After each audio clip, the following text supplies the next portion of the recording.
Yeah, I know what you're thinking. You can get a job in the Middle East simply by trying or by magic, through others, or by a fluke. Remember that competition is everywhere. Some here, some there, but bam! Machedo is the best.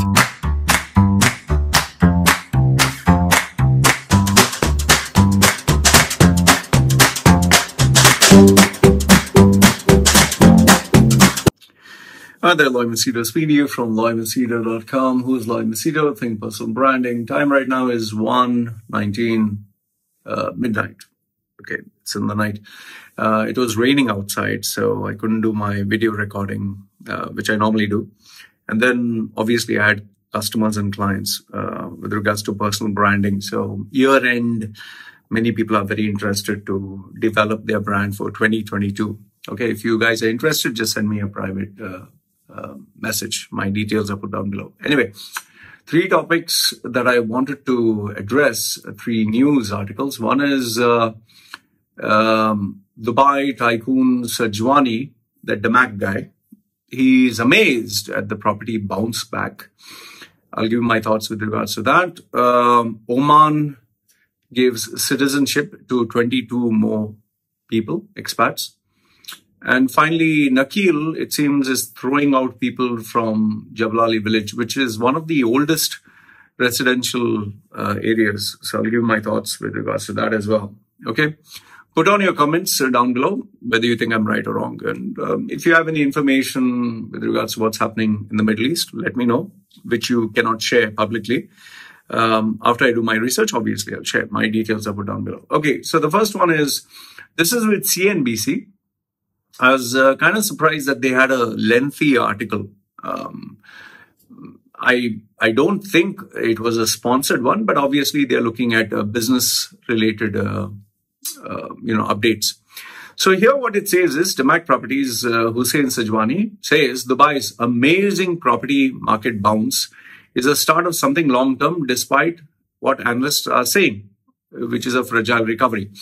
Now, it's the first thing that I want you to keep in mind is when a person who is selling something, okay, he's never going to say that his products or services are bad. Like you go to any restaurant, the restaurant owner is not going to say the food is stale or, don't spend so much money on my food, buy something cheaper. Or if you come to me for personal branding, I'm not going to say personal branding is crap, don't invest. So every seller, every person who sells will obviously say that, this is damn good for you. Let's be honest, all business people are the same. Now, the question is whether it's appropriate or not. Okay, that very few people do. The reason being is, most of the people want to make money. Now, where Sajwani is concerned, Damac Properties, it is more of a luxury brand, okay? Overpriced, at least according to me, it's overpriced. And he is a guy who likes to hype things. If you actually remember, I think it was in 2019, here it is. 2019, he made controversial headlines, controversial because he, spoke negative about UAE. What he said is, in 2019, he made headlines calling for immediate halt to construction, saying that Dubai would face disaster since there is massive oversupply. Okay. So why would he say that in 2019? He said that because there was oversupply. Now, from 2019 to 2021, in 2 years, what, the oversupply is gone? Did everyone scoop up all the properties and now there are more, buyers and less sellers? No. 2019, he was complaining of oversupply. There was no buyers. Then COVID hit. Nobody wanted to buy anyway. The market died. Now, maybe he forgot that he had, informed everyone oversupply. He complained about it. What he's trying to do is hype up the market, Now, are there people who are buying? Yes, there are people who are buying, but they are buying at dirt cheap prices. How do I know this? I have friends who have their properties. They purchased it for 8 million. They purchased it for 10 million. I asked them how much are they selling it for. They said, Loy, if I'm getting ready cash, I'm ready even at 4 million, 5 million. Imagine 50% off. The reason being is, buying and selling is like a game. Now, just imagine you purchase something and it's just lying down, catching dust, nothing is happening. Here, where I stay in Samui, okay, I stay on the island of Samui. Before COVID, I mean, there were ambitious plans. 7-Eleven and Family Mart and these are convenience stores. On this small island, before, around 20 years ago, there was only one. There was only one 7-Eleven. Before the COVID, I think there were 200 and they were actually planning to open up another 300 more. Just imagine in 1 to 2 years, they were going to double the number of 7-Eleven. Like it was so many. If I would walk every 200 meters, there was a 7-Eleven, there was a Family Mart, there was a Big C. Big C is another brand, a Mini C, there was a Mini Tesco. Every 100 to 200 meters. In fact, where I stay, if I would look straight, there were 1, 2, 3 family 7-Eleven, 1, 2, 2 Family Mart, 1 Big C, and 1 Mini Tesco. And this is only on my straight and left hand side. Right hand side, there was 1, 2, 3 7-Eleven stores. There was 1, and no, 4 7-Eleven stores, 4. Just imagine I'm talking of 1 kilometer on my right, 1 kilometer on my left. That many number of stores were there. Okay. Today, almost all of them are shut down. So the point I'm trying to make here is everyone, when people are making money, everyone's an expert. Everyone believes they're going to make shitloads of money. So even when the property was booming, this guy, he must have constructed so many buildings and so many apartments. Now, the thing is, they're just catching dust. He needs to make money. Everyone needs to make money. So obviously, he will talk very positive things.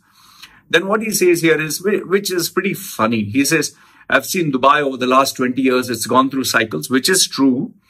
But he's saying, what? He's a veteran of the sector, but he's known for, here they say, he's known for his brash marketing campaigns and luxury on budget developments that have shaped the Dubai skyline. Okay. So he's saying, I don't think this is temporary. I think it's very long term. What he's saying is long term is the recovery. See, the recovery process is going to take at least, according to me, is going to take at least 5 years, the recovery process. Is it going to improve? If it is 0, obviously anything above 0 is going to be an improvement. Now, do people have money? Yes. It's not that people are bankrupt. UAE has plenty of black, like you call it black money, okay, unaccounted for.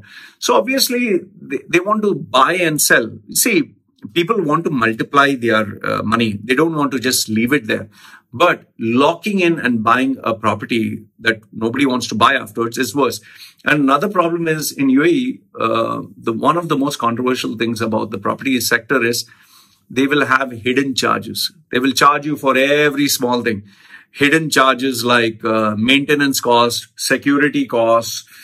What other costs is there? Development, construction, taxes, not tax. They will come up with something or another. AC cost, increase. So people, once bitten, twice shy, like they say. So people have, they don't want to make mistakes anymore. And the worst part is, when they want to sell you or they want you to buy, they will say, put just $1,000. Like Danube. Danube is very famous for this. Put only $1,000 and the property is yours. And, when they have these, parties where people come together to buy, they obviously have many stand-in actors and they have many people who are just there to... I personally know a couple of people in my groups who are appointed as actors to come for these events where they are supposed to come with a suit and tie with a bag, which kind of shows that they have money. And they're supposed to enact and interact with actual buyers and say, oh, I'm going to buy. And so they kind of push the demand, and for example, if they are going to say, okay, we are selling this apartment, they will show people running in line and all this is fake. Okay. So these are strategies which are done not just in UAE, it's done globally. And I totally understand why they're doing it. They just want to give you FOMO, fear of missing out. So here in this article, it also says renters have felt a sharp rise in the market. Many people are increasing their prices 30 to 50%. And according to Mr. Sajwani, who obviously wants to sell his apartments, he feels there's going to be an incredible improvement. Okay. But the final paragraph, what it says here is, analysts in S&P Global Rating, who placed Damac on a negative rating, believe Dubai isn't out of the woods. The structural oversupply of residential properties will challenge prices over the long term because there are still unsold properties. And the group said it's not going to recover anytime, sorry, wait, I don't want to put my own words. It says Dubai will challenge price increase over long term, making the recovery very fragile, a group said in a research note published in October. So this is what the article says, CNBC, that, Dubai tycoon Sajwani believes it's, wow, amazing, everything is improving. But sadly, I think globally everyone else knows this is just hyping up. So this is what I wanted to share with you with regards to this article. Let me know, what do you think? What do you think? Do you think Dubai is magically improved? It's a great time to buy, or will it still take time? So I'm very interested to read your thoughts. Put your thoughts down below. This was our article number 1.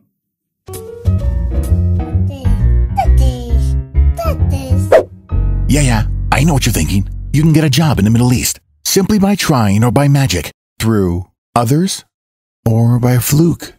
Remember that competition is everywhere. Some here, some there, but bam! Machedo is the best.